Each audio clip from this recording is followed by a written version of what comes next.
Hey, welcome back everybody. So today in the shop we've got a 13 model F-150 and we're going to be doing a little bit of paint correction on the hood and the bumpers. I'm going to show you how I do that, and I'm going to show you how it is we try to do a paint fade in a very small area, and there's not a lot of room to work with, and I'll show you what I'm doing. So let's get into it. All right, so if you can tell, like I said, it's got some rock chips and stuff up front here, and like I said, some places here that need to be corrected if we're going to try to have a good paint job on this, because the paint, the rest of it actually looks really good, so there's no point in really going through and doing the whole hood. So what I've done is I've actually put a couple tape lines on it here. This is my first tape line, and I pulled this one back and you're going to see my second tape line, and that's where I'm actually going to take the clear up to, which is on a high spot right here, where there is a break in the panel to where it actually starts to fold down. Now what I'm going to do is I'm going to go ahead and prime this right here, and then I'm going to sand it, wet sand it, spray my color on it, pull this tape off, and make sure it's good and clean again.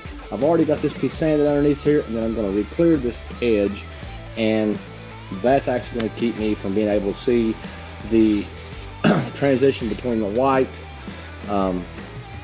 and the clear, because my transition in the clear is going to be up here, and I'll actually sand this transition here where you really just won't see it. So that's what I'm going to be doing. So let's go ahead and get into this, folks, and I'll show you how it's done. All right, so I have got everything primed. I'm going to show you how I sand the primer here and feather it back to where I can go ahead and get the color on, and then I'll feather the color and we'll spray the clear. So let's get into this and I'll show you. All right, so we will go ahead and peel this back here and see what our tape line looks like on the primer. Yep, that ought to sand out really nicely. So now, all right, let's give it a little generous squirt of water here. Wet my sandpaper, and I'll start sanding out the line first.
All right, so it has already been cleared. Now, what I did is I went ahead and I pulled the tape back here, so that way the clear will have a little bit more time to blend in, and just less wet sanding when I actually go to wet sand and buff this, and you'll never even see the transition. So that's my goal, and that's why I went ahead and pulled the tape on this while it's still pretty wet. So anyway, let's wait for some paint to dry.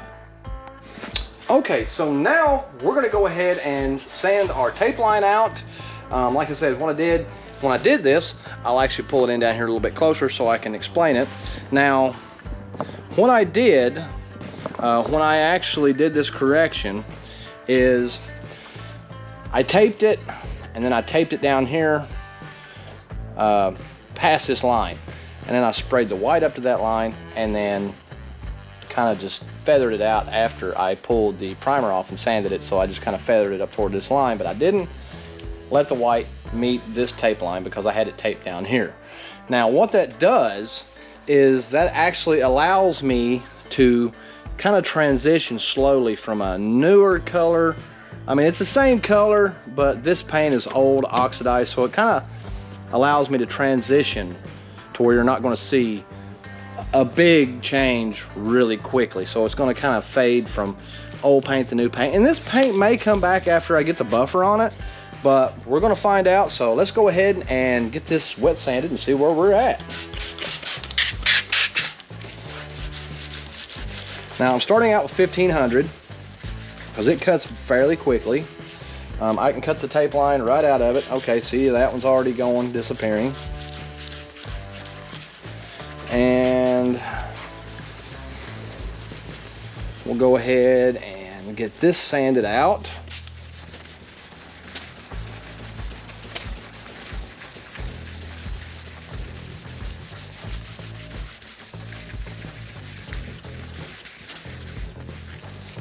Okay, let's see how that's coming out. All right, that's coming out really beautifully. And see, the transition's already starting to disappear, which is what we wanted.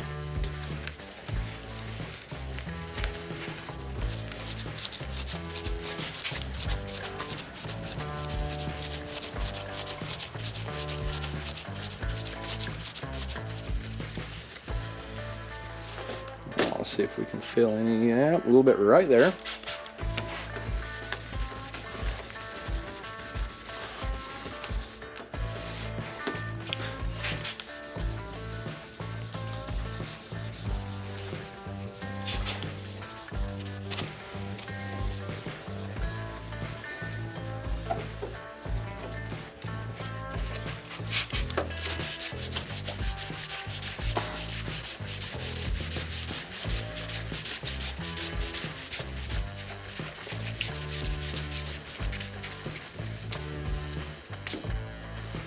So now we've got it smooth, except for one little spot right there.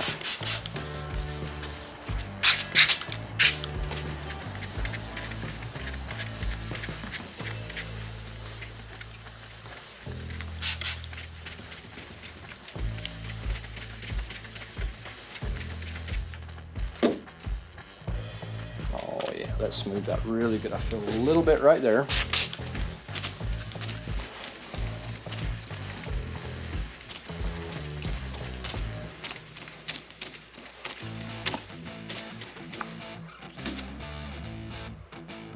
That smoothed out, a little bit of transition right there.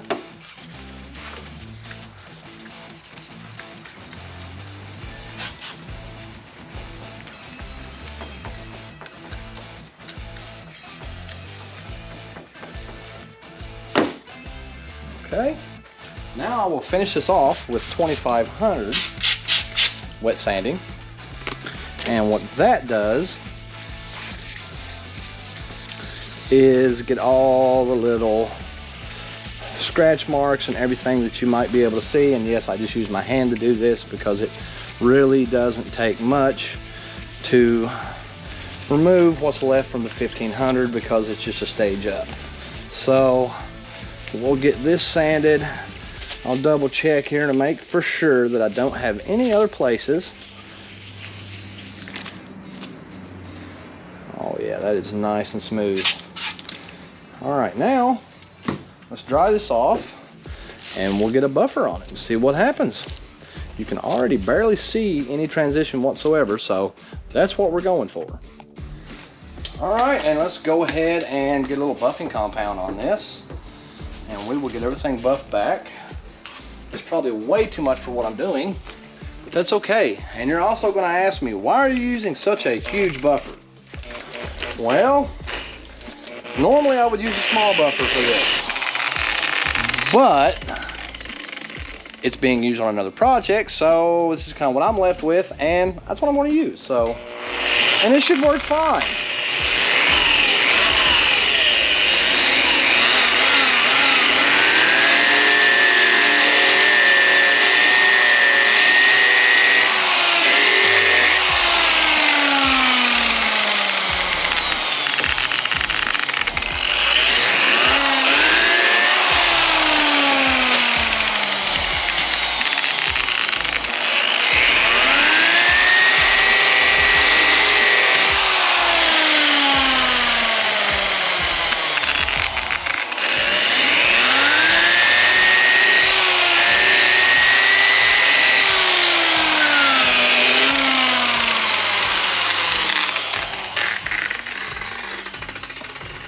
Now let's get a clean rag and we will wipe that off.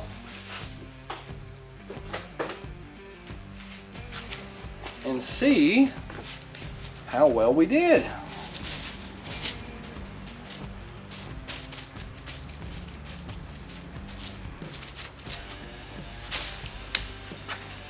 Okay folks, and there it is.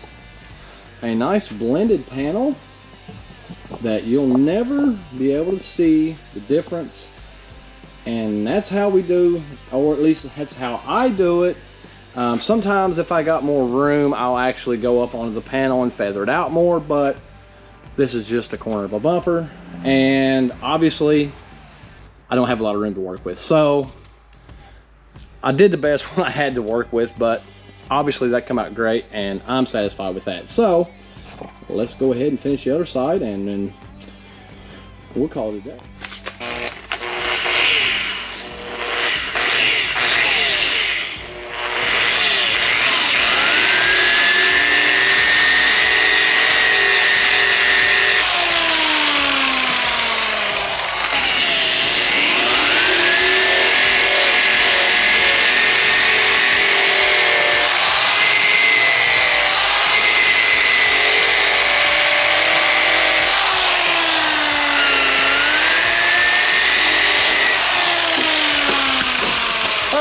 Whoops! But it still come out great, so that's all we need.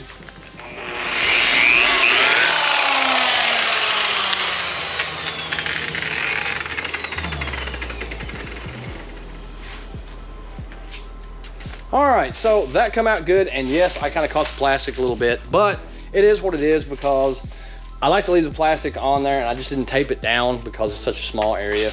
But a lot of times what I would do is I would actually tape it down and you know, buff the area to keep all the crap off the rest of the vehicle, and that's kind of why I do that. But for now, like I said, we've got this done, and now all we gotta do is put the front end back together, and that's it. Okay, so here it is. We've got all the tape and everything off of it. Now we're getting ready to go ahead and get the grill back in it, and this truck is done. So let's go ahead and grab the grill and we'll go ahead and get it thrown in there.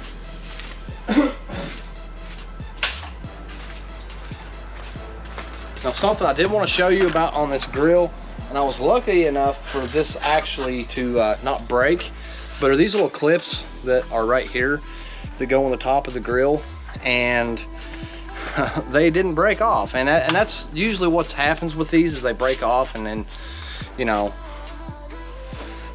you don't have them anymore. But luckily I was able to take a tool in there, push against this just enough to get it to pop out. So let's go ahead and see what we can get done here. So all right,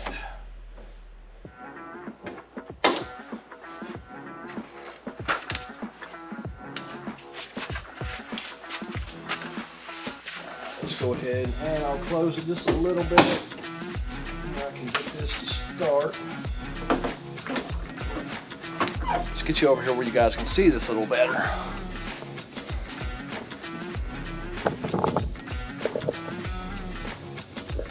Alright, so get this one to start. Alright, let me get this one to go. Already popping in the holes for me.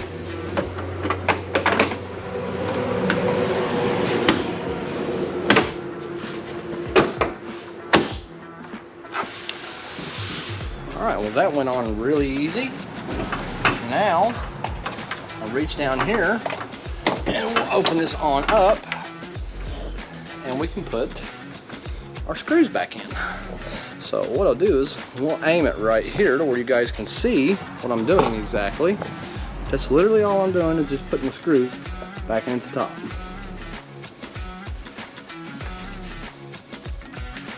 Alright, now 10 millimeter.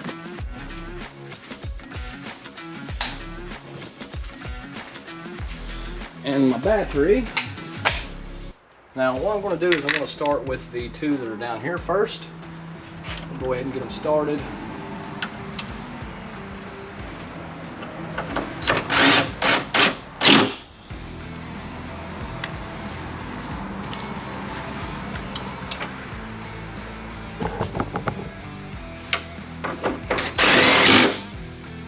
Alright, that's those two. Now we'll move everything back where I can get some room.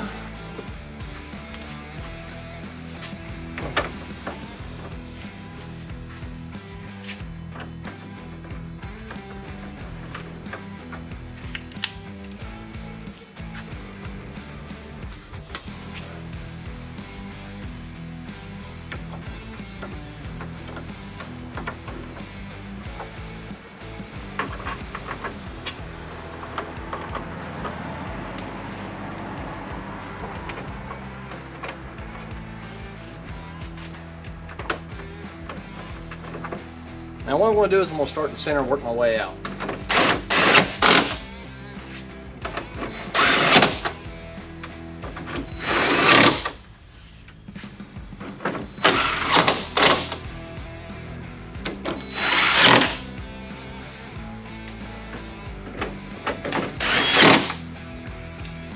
Okay. And there it is. We've got the grill on it and the truck is done. Now, if you noticed, I wasn't tightening those very tight. I actually set the impact driver to where it would click off, so I didn't really exceed very many foot-pounds at all, and that's why I do that. So let's go ahead and shut the hood and see what it looks like.